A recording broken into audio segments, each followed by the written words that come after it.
Hi friends, welcome back. അങ്ങനെ വലിയൊരു കാത്തിരിപ്പിന് ശേഷം അല്ലെങ്കിൽ ഭയങ്കരമായിട്ടൊരു മഴ പെയ്തു തോർന്ന ഫീലാണുള്ളത്. ഇടിച്ചു കുത്തി പോയി തീർന്ന ഫീലാണുള്ളത്. അങ്ങനെയാണ് ഇപ്പോൾ ഇവിടെ ഇരിക്കുന്നത്. അങ്ങനെ കാത്തിരുന്ന് എമ്പുരാൻ കണ്ടു കഴിഞ്ഞു. മലയാളത്തിന്റെ ഏറ്റവും വലിയ സിനിമ എന്നുള്ളൊരു ഹൈപ്പോടുകൂടി വന്നിട്ടുള്ള സിനിമ. എനിക്കിതിന്റെ പോസിറ്റീവ്സിനോടൊപ്പം ഒന്ന് രണ്ട് നെഗറ്റീവ്സ് കൂടെ പറയാനുണ്ട്. അത് കൂടെ കേട്ടിട്ട് നിങ്ങൾ പോകുന്നതായിരിക്കും ബെറ്റർ എന്നാണ് തോന്നുന്നത്. കാരണം ഇല്ലെന്നുണ്ടെങ്കിൽ നിങ്ങൾ ആസ്വാദനത്തിന് ഒരു പക്ഷേ ബാധിച്ചേക്കാം എന്നുള്ളത് കൊണ്ടാണ്. അത് ഞാൻ ലാസ്റ്റ് പറയാം. എന്നാൽ ഇതിന്റെ ഒക്കെ മുമ്പ് പറയേണ്ട ഏറ്റവും ഇമ്പോർട്ടന്റ് ആയിട്ടുള്ള കാര്യം എന്ന് പറയുന്നത്, നിങ്ങൾ ഒരു മോഹൻലാൽ ആരാധകനാണെങ്കിൽ നിങ്ങൾക്ക് നെഞ്ചും വിരിച്ചിറങ്ങി വരാനുള്ള സിനിമയുണ്ട് എമ്പുരാൻ. കാരണം മലയാളത്തിലെ ഏറ്റവും വലിയ സിനിമ തന്നെയാണ്, അതിലൊരു ഡൗട്ടും ഇല്ല. ഈച്ച് ആൻഡ് എവറി ഫ്രെയിം, നമ്മൾ ഒരു ഫ്രെയിം നമുക്ക് മാറ്റി വെക്കാനുള്ള റിച്ച്നെസ് എന്നൊക്കെ പറഞ്ഞു കഴിഞ്ഞാൽ ആ ഫ്രെയിമിന്റെ വലുപ്പവും ഓഫ്കോഴ്സ് അനമോർഫിക്സിൽ എടുത്തിട്ടുള്ളതിന്റെ ആ വലുപ്പവും വിട്ടും കാര്യങ്ങളൊക്കെ ഉണ്ടെങ്കിൽ പോലും അതിനേക്കാൾ ഉപരി ആ റിച്ചാണ് ആ ഫ്രെയിം. അതിലുള്ള സാധനങ്ങളും അതിലുള്ള എക്യുപ്മെന്റ്സ്, അവിടെ ഉള്ള ആക്ടേഴ്സിന്റെ പെർഫോമൻസ്, അത് എടുത്തിരിക്കുന്ന രീതി എല്ലാം കൊണ്ടും ഹെവി എന്ന് പറഞ്ഞാൽ ഹെവി മാത്രല്ല.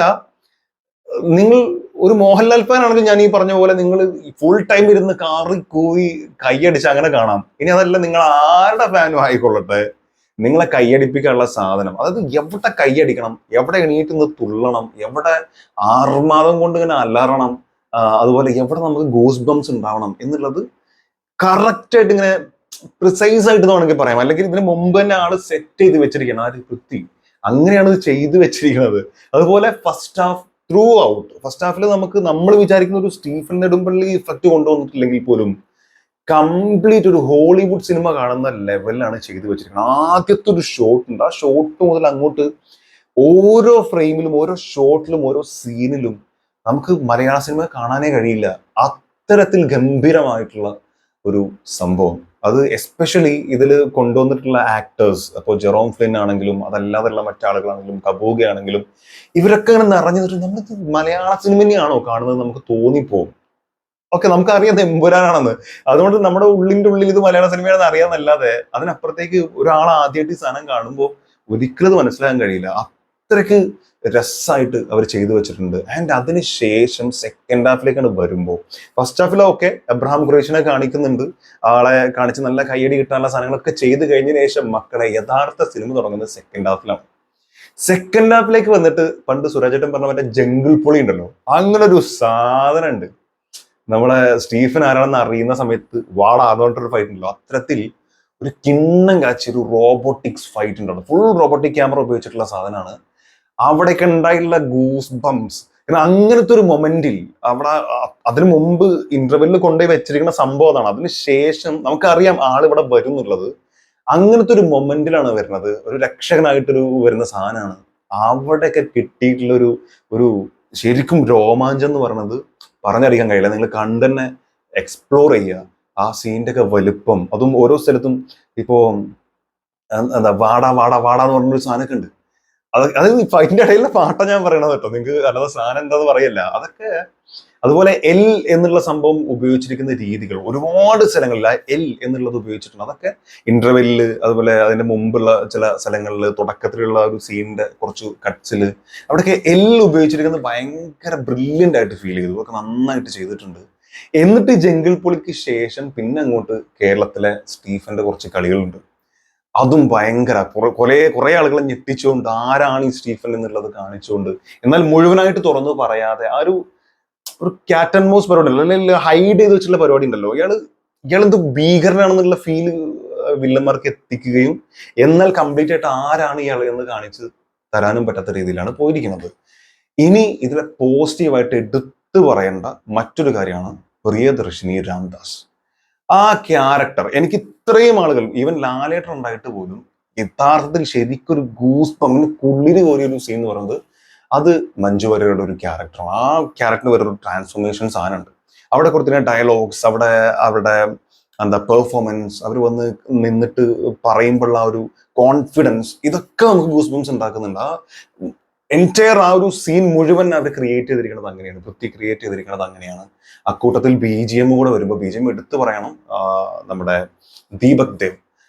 അത് ക്ലാസി എന്ന് നമുക്ക് പറയാം. ക്ലാസി, അത് ഇന്റർനാഷണൽ ലെവലിൽ പോകേണ്ട രീതിയിൽ തന്നെയാണ് അത് ക്രിയേറ്റ് ചെയ്തിരിക്കുന്നത്. വെറുതെ ഒരു ഇന്ത്യൻ നമ്മുടെ മാസ് മസാല ഐറ്റം അല്ല, അതിനപ്പുറത്തേക്ക് ഒരു ഇന്റർനാഷണൽ ടച്ച് കൊടുത്ത് തന്നെയാണ് മ്യൂസിക് ചെയ്തത്. അത് കറക്റ്റ് ആയിട്ട് ഓരോ സ്ഥലത്തും തുടക്കം മുതൽ അവസാനം വരെ അറിയാനുണ്ട്. അതിന്റെ ഇടയിൽ നമുക്ക് ലാലേട്ടൻ സ്റ്റീഫന്റെ ക്യാരക്ടർ വരുമ്പോൾ തരേണ്ട എന്താണ് അതും തന്നിട്ടുണ്ട്. അങ്ങനെ തന്നെയാണ് ഇതിന്റെ BGM പോയിട്ടുള്ളത്. പിന്നെ ഇതുപോലെ പോസിറ്റീവായിട്ട് നമ്മൾ തീർച്ചയായിട്ടും എടുത്തു പറയേണ്ട വേറെ കുറേ കാര്യങ്ങളുണ്ട്. അതിൽ ഏറ്റവും ഇമ്പോർട്ടൻ്റ് ആയിട്ട് എടുത്തു പറയേണ്ടതാണ് നമ്മുടെ സലാറിലെ ആ പയ്യൻ കാർത്തികേയൻ. സൂപ്പർ ക്യാരക്ടറാണ്, കിടിലൻ നടനാണ്. കുറച്ച് സ്ഥലങ്ങളേ ഉള്ളൂ, ആ സ്ഥലങ്ങളിലൊക്കെ നൈസായിട്ട് അയാൾ ആ ഫീല് കറക്റ്റ് ആയിട്ട് അയാളെ നോട്ടത്തിലും മുഖത്തെ ഭാവത്തിലും കറക്റ്റ് ആയിട്ട് കിട്ടുന്നുണ്ട്. നൈസ്, അടിപൊളി കാസ്റ്റിംഗ്. ആൻഡ് ആ കഥ പറയുന്നത്, അത് മസൂദിന്റെ കഥ പറയുന്നത്, സയ്യിദ് മസൂദിന്റെ ഫാമിലി, ആ കഥ പറയുന്ന കുറച്ച് ഭാഗമുണ്ട്. അതൊക്കെ ഈ കാലഘട്ടത്തിൽ പറയേണ്ട കാര്യങ്ങളാണ്. കാരണം നമ്മളെ രാഷ്ട്രീയത്തിൽ വന്നുകൊണ്ടിരിക്കുന്ന മാറ്റം, അല്ലെങ്കിൽ മതേതര രാജ്യമാണെന്ന് പറയുന്നുണ്ടെങ്കിൽ ഇപ്പൊ വർഗീയത ഭയങ്കരമായിട്ട് കത്തിക്കേറുണ്ട്. അതിനെതിരെ കറക്റ്റായിട്ട് തുറന്നടിച്ച് സംസാരിച്ചിട്ടുണ്ട്. എന്താണ് ഇവിടെ സംഭവിക്കുന്നത്, മറ്റുള്ള രാഷ്ട്രീയക്കാർ എങ്ങനെയാണ് ഇതിൽ കണക്ട് ആവുന്നത്, അതുപോലെ ചില വിഭാഗം ആളുകൾ അല്ലെങ്കിൽ ഈ വർഗീയ ശക്തികൾ ഉയർന്നു വന്നാൽ ഉണ്ടാവുന്ന അവസ്ഥ എന്താണെന്നൊക്കെ കറക്റ്റ് വരച്ച് കാണിച്ചിട്ടുണ്ട് മസൂദിന്റെ കഥ പറയുന്നതിലൂടെ. അത് ഭയങ്കരമായിട്ട് ഫീൽ ചെയ്തു. കുറച്ചു നേരത്തേക്ക് ആരും ഒന്നും മിണ്ടുന്നില്ല. തുടക്കത്തിൽ ഭയങ്കര കൈയുടെ അലർച്ചകൊണ്ട് ആ ഭാഗത്ത് എല്ലാവരും സൈലന്റ് ആയിട്ട്, പിൻ ഡ്രോപ്പ് സൈലന്റ് എന്ന് പറയുന്ന പോലെ ഇത്രയും ഫാൻസ് ഇരിക്കുന്ന സ്ഥലത്ത് അങ്ങനെ പിൻ ഡ്രോപ്പ് സൈലന്റ് കൊണ്ടുവരാൻ പറ്റിയിട്ടുണ്ടെങ്കിൽ ആ സീനിന്റെ ഇമ്പാക്ട് തന്നെയാണ്. അത് ഭയങ്കര വലുപ്പത്തിൽ കാണിച്ചിട്ടുണ്ട്. വലുപ്പം എന്ന് പറയുമ്പോൾ സിനിമ മുഴുവൻ അത്രയും വലുപ്പത്തിൽ കാണിച്ചിട്ടുള്ളത്. ബട്ട് ആ ഒരു സ്പെഷ്യൽ ആ ഒരു സീൻ ഭയങ്കര രസമായിട്ട് ചെയ്തിട്ടുണ്ട്. ആ പറഞ്ഞ മെസ്സേജും അതിലൂടെ പറയാൻ ഉദ്ദേശിച്ചുള്ള കാര്യങ്ങളും ഒക്കെ അതിന് ആ ഒരു ഡെയർ ആയിട്ടുള്ള സംഭവം ഉണ്ടല്ലോ, ഭയങ്കര ഒരു ധൈര്യപൂർവ്വം മുന്നോട്ട് വന്നിട്ടുള്ള പരിപാടി. അത് നമ്മൾ സമ്മതിച്ചേ പറ്റുള്ളൂ. Hats of two Murali Gopi, അത്തരത്തിലുള്ള ഒരു എഴുത്തിന് അത് വളരെ നന്നായിട്ട് വൃത്തി ക്യാൻവാസിൽ കൊണ്ടുവന്നിട്ടുണ്ട്. ഇനി നെഗറ്റീവിലേക്ക് വരികയാണെങ്കിൽ എന്താ ചോദിച്ചു കഴിഞ്ഞാൽ, നമ്മൾ ലൂസിഫർ കാണുന്ന സമയത്ത് നമുക്ക് കിട്ടിയിട്ടുള്ള ഒരു ഫീൽ ഉണ്ട്, ആ ഒരു ഫ്ലോ ഉണ്ട് തുടക്കം മുതൽ അവസാനം വരെ. ഇങ്ങനെ ലൂസിഫർ കാണുമ്പോൾ കിട്ടിയിട്ടുള്ളൊരു ആ അവിടെ ഉള്ള രോമാഞ്ചമൊക്കെ നമുക്ക് അറിയാതെ വന്നിട്ടുള്ള കുറെ സാധനങ്ങളാണ്. അത് വെച്ച് നോക്കുമ്പോൾ, പ്ലോട്ട് വൈസ് നോക്കുമ്പോൾ ലൂസിഫറിന്റെ അടുത്തേക്കില്ല എമ്പുരാൻ എന്നുള്ളതാണ് ഒരു നെഗറ്റീവ്. അത് നിങ്ങൾ കാണുമ്പോൾ നിങ്ങൾക്ക് മനസ്സിലാവും. ബട്ട് സ്റ്റിൽ അത് ഞാൻ പറയുമ്പോഴും ഞാൻ പറയുന്നു, ഈ മേക്കിംഗ് വൈസ് എമ്പുരാന്റെ 10 ഇരട്ടിയാണ്. അതായത് ബിഗ് ബഡ്ജറ്റ്, വലിയ റിച്ച് ഫ്രെയിംസും കാര്യങ്ങളും വെച്ച് വലിയ ക്യാൻവാസിൽ വന്നിട്ടുള്ള ബടാ വമ്പൻ സിനിമയാണ്.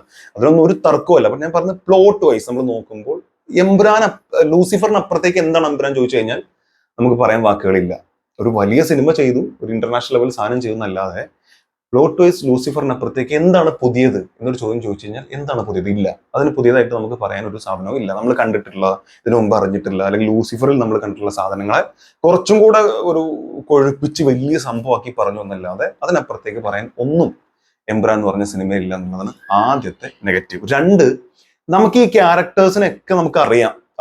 ലൂസിഫർ ഇപ്പൊ ഈ പറഞ്ഞ ഒരു സ്റ്റാൻഡ് ലോൺ മൂവി കാണുന്ന പോലെ എല്ലാവരും കാണാൻ പറ്റും. അത് ശരിയാണെങ്കിൽ പോലും നമുക്ക് ഈ സ്റ്റീഫൻ, അതുപോലെ ഒന്നും വേണ്ട ലാലേട്ടൻ, പൃഥ്വി ഇവരൊക്കെ വന്നിരിക്കുമ്പോൾ കിട്ടുന്ന നമുക്കൊരു ഇത് ഈ സാധനം പുറത്തുള്ള ആളുകൾക്ക് കിട്ടണമെന്നില്ല. അപ്പൊ പുറത്ത് ഇത് എത്രമാത്രം അപ്പീലിംഗ് ആവും എന്നുള്ളത് നമ്മൾ കണ്ടറിയേണ്ട ഒരു കാര്യമാണ്. എനിക്ക് തോന്നുന്നു ഇന്ന് തന്നെ പറയുന്ന കുറെ ആളുകൾ നെഗറ്റീവ് അടിക്കാനും കുറെ ആളുകൾ പോസിറ്റീവ് മിക്സഡ് റിവ്യൂസ് പോലെ വരുന്നുണ്ട്. അത് പ്ലോട്ട് വൈസ് ഉള്ള ഈ ഒരു പ്രശ്നം കൊണ്ടാണ് എന്നാണ് എനിക്ക് തോന്നിയിട്ടുള്ളത്. പിന്നെ ഈ പറഞ്ഞ പോലെ പുറത്തേക്ക് വരുമ്പോൾ അവർക്ക് ഇത്രയും, നമുക്കിപ്പോ രോമാഞ്ചം എന്ന് പറഞ്ഞാൽ ലാലേട്ടൻ വന്ന് നിൽക്കുമ്പോൾ അത്രയും രസത്തിൽ ഫ്രെയിം കാണിച്ച് അവിടെ വാളാന്നുള്ള സാധനം കാണിച്ച് മുണ്ട് മടക്കി കുത്തി ലാലേട്ടൻ വന്ന് ഒരു സ്ലോ മോഷൻ, ഒരു നോട്ടം, ഇവിടെയൊക്കെ നമുക്ക് കിട്ടുന്ന ഭയങ്കര സംഭവങ്ങളുണ്ട്. പിന്നെ ഈ ഫൈറ്റിന്റെ കാര്യം പറയുമ്പോൾ ക്ലൈമാക്സ് ഒരു ഫൈറ്റിന്റെ ഒരു എക്സ്ട്രീം കിഡൻ ഒരു ഫൈറ്റ് ആയിരുന്നു. അതും സൂപ്പറായി ചെയ്തിട്ടുണ്ട്. പൃഥ്വിന്റെ ക്യാരക്ടർക്ക് അടിപൊളിയായിട്ട് ആ ഫൈറ്റ്, പൃഥ്വി ലാലേട്ടനും കൂടെ ഫ്രെയിമിൽ വന്നിട്ടുള്ള ഒരു റിച്ച് ഫൈറ്റ് ഉണ്ട്. അതൊക്കെ പൊളിയാണ്. പക്ഷെ അതിനപ്പുറത്തേക്ക് എന്താണ് പുറത്തുള്ള ആളുകളിലേക്ക് എത്തിക്കണത് എന്ന് ചോദിച്ചു കഴിഞ്ഞാൽ അറിയില്ല. ഇന്റർനാഷണൽ ലെവൽ എത്രമാത്രം ഇത് അപ്പീലിംഗ് ആണെന്നുള്ളത് നമ്മൾ കണ്ടറിയേണ്ട കാര്യമാണ്. അപ്പീലിംഗ് ആവട്ടെ എന്ന് ആശംസിക്കുന്നു. പിന്നെ ഇതിന്റെ ഏറ്റവും വലിയൊരു നിങ്ങൾക്ക് നെഗറ്റീവായിട്ട്, സിനിമയുടെ നെഗറ്റീവ് അല്ല, അത് നമ്മുടെ നെഗറ്റീവാണ്. അത് ഒരു കാര്യം എന്താ വെച്ചാൽ, നമ്മളിത് വലിയ ക്യാമിയോ ഒക്കെ പ്രതീക്ഷിച്ച് പോയി കഴിഞ്ഞാൽ നിങ്ങൾക്ക് അട്ടർ ഡിസപ്പോയിന്റ്മെന്റ് ആയിരിക്കും കിട്ടുക. അതുകൊണ്ട് അങ്ങനത്തെ ഒരു ക്യാമിയോ പ്രതീക്ഷിച്ച് പോകണ്ട. നമ്മൾ പ്രതീക്ഷിച്ചുള്ള ഒരു ക്യാമിയോ ഉണ്ട്, ഒരൊറ്റൊന്ന്, അത് അത്രമാത്രം ഇമ്പാക്ട് ഉണ്ടാക്കാനുള്ള സാധനമല്ല. ഓക്കെ, തേർഡിലേക്കുള്ള ഒരു സംഭവം, മെയിൻ വില്ലൻ നമ്മൾ കാണിക്കുന്നുണ്ട്, അത് തേർഡിലേക്കുള്ള ഒരു സംഭവമായിട്ട് അവിടെ വെച്ചിട്ടുണ്ട് എന്നുള്ളത് ശരിയാണ്. തേർഡ് വരുമ്പോൾ ഇതിനേക്കാൾ മുകളിൽ ചെയ്യാനുള്ള സാധനമുണ്ട്. കുറെ സാധനങ്ങൾ പല ആളുകളും ഡീകോഡ് ചെയ്തുള്ള പല സംഭവങ്ങളും ഉണ്ടെങ്കിൽ പോലും ക്യാമിയോ എന്ന് പറഞ്ഞ് പ്രതീക്ഷിച്ച് നിങ്ങൾ വലിയ ബടാ വമ്പൻ സാധനം ഒക്കെ പ്രതീക്ഷിച്ച് പോയാൽ അത് ഭയങ്കര മോശമായിരിക്കും. അതുകൊണ്ട് ഒരു ക്യാമിയോയും പ്രതീക്ഷിച്ചിട്ടുണ്ട്. കാരണം ഞാനൊക്കെ ലാസ്റ്റ് എഴുതി കാണിക്കുമ്പോൾ പോലും ഞാൻ പ്രതീക്ഷിക്കുകയാണ് ഒരാൾ വരും അങ്ങനെ തോന്നി. പക്ഷെ എനിക്കറിയാം ഇത് ഇല്ലെങ്കിലും ഓക്കെ എന്നുള്ള മൈൻഡിൽ പോയതുകൊണ്ടാണ് എനിക്കത് ആസ്വദിക്കാൻ പറ്റിയില്ലെന്ന് എനിക്ക് തോന്നി. ഇല്ല, നിങ്ങളത് അവസാനം വരെ നോക്കിയിട്ട് ആ ആളുകളൊന്നും ഇല്ലാണ്ട് പല ആളുകളും പല ചാനൽസിലൂടെയും അല്ലാതെയും ഫ്രണ്ട്സും ഒക്കെ പല പേരുകൾ പറഞ്ഞിട്ടുണ്ടാവും. ഒന്നും പ്രതീക്ഷിക്കണ്ട, അങ്ങനത്തെ ഉള്ള ഒന്നും പ്രതീക്ഷിക്കാതെ പോവുക. ലൂസിഫർ നമ്മൾ കണ്ടു, അതിന്റെ ബാക്കിയാണ് കാണാൻ പോകുന്നത്. അങ്ങനെ നിങ്ങൾ പോയി കഴിഞ്ഞാൽ പറഞ്ഞ പോലെ നെഞ്ചും വിരിച്ച് എൻജോയ് ചെയ്ത് നമ്മുടെ സിനിമ, നമുക്ക് പറയാനൊരു സിനിമ, മലയാളത്തിന്റെ എമ്പുരാൻ എന്ന് കൊണ്ട് നമുക്ക് ഇറങ്ങി വരാം. അപ്പോൾ ആ രീതിയിൽ തന്നെ പോവുക. വേറെ ഒരു ക്യാമിയും പ്രതീക്ഷിക്കാതെ പോവുക. ഇവൻ മമ്മൂട്ടിനൊന്നും പ്രതീക്ഷിക്കുക വേണ്ട, ഇല്ല. അപ്പൊ അങ്ങനെ തന്നെ പോവുക. അതല്ലാതെ വേറെയും കുറെ ആളുകൾ പേര് പറഞ്ഞാൽ ഒന്നുമില്ല. അപ്പൊ അങ്ങനെ തന്നെ പോയി സിനിമ കാണാൻ. കണ്ടുണ്ടെങ്കിൽ നിങ്ങളുടെ അഭിപ്രായം തന്നെ മറക്കാതെ കമന്റ് രേഖപ്പെടുത്തുക. Thank you so much for watching this video. തുടരുക കാണാം.